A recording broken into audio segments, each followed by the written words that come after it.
Welcome to this explainer.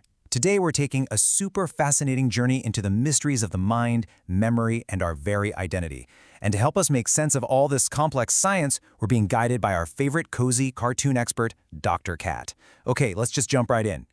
So I want you to really think about this for a second.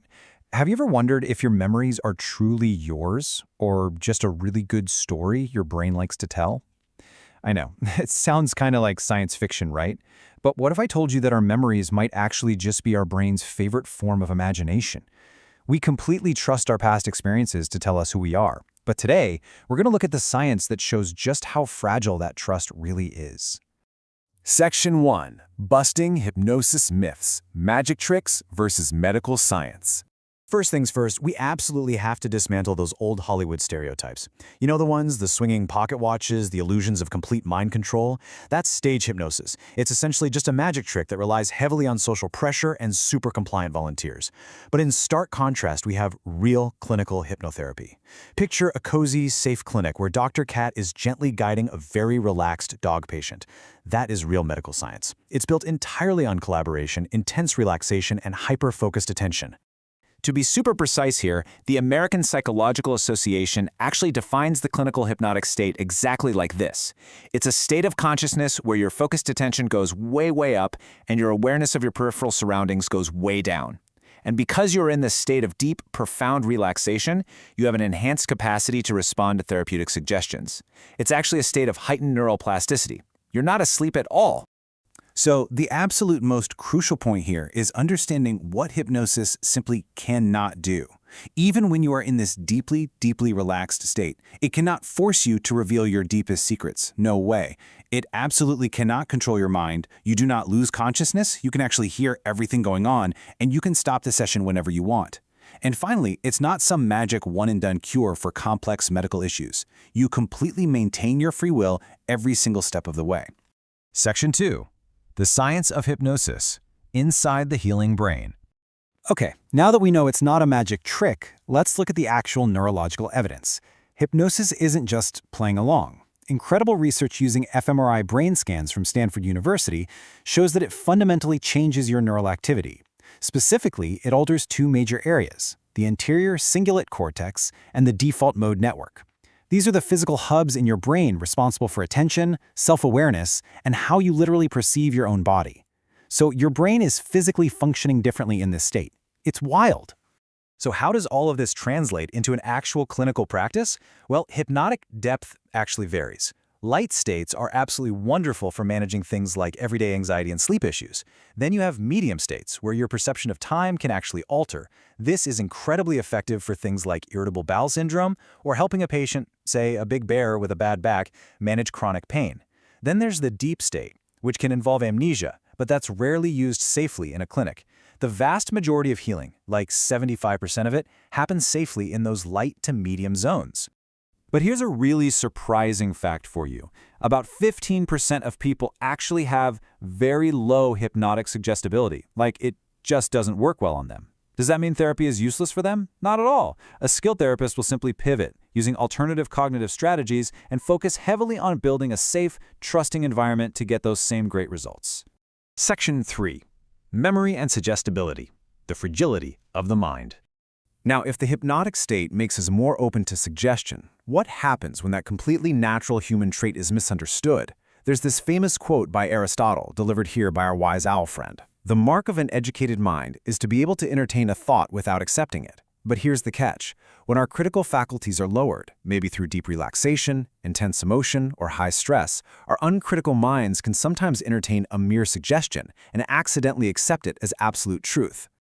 A really intense historical example of this was the recovered memory therapy controversy back in the 1980s and 90s. Some practitioners tried using hypnosis to dig up repressed childhood traumas.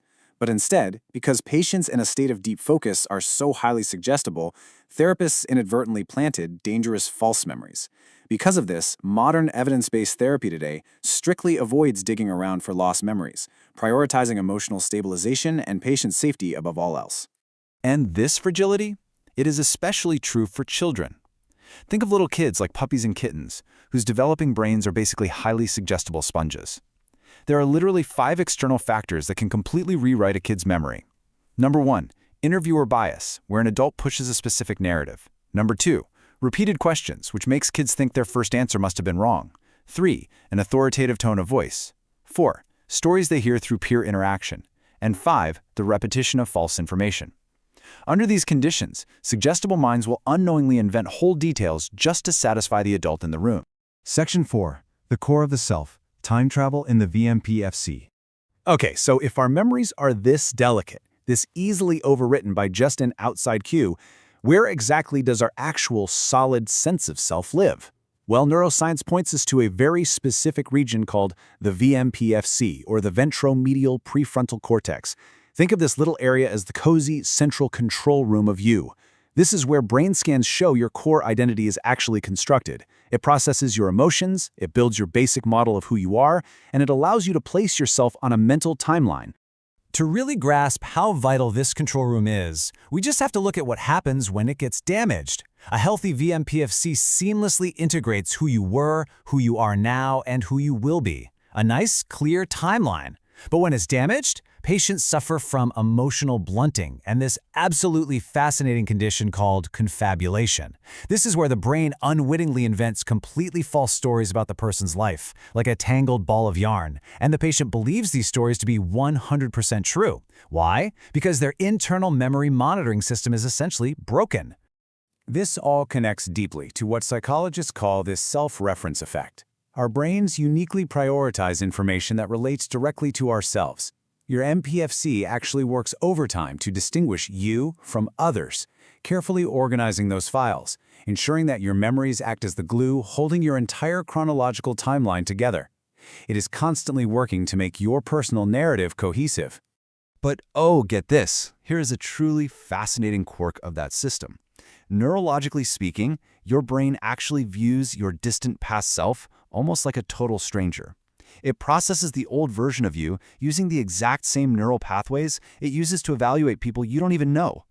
Scientists believe we do this to distance ourselves from our past flaws, right? It allows us to build a much more positive, updated image of our current present self. It's your brain doing PR for you. And this mental time machine, it doesn't just go backward. Having thoughts about the future is a defining characteristic of being human. Connected deeply with our hippocampus, which is the brain's main memory center, this network takes tiny fragments of our past experiences and uses them to vividly imagine our future possibilities.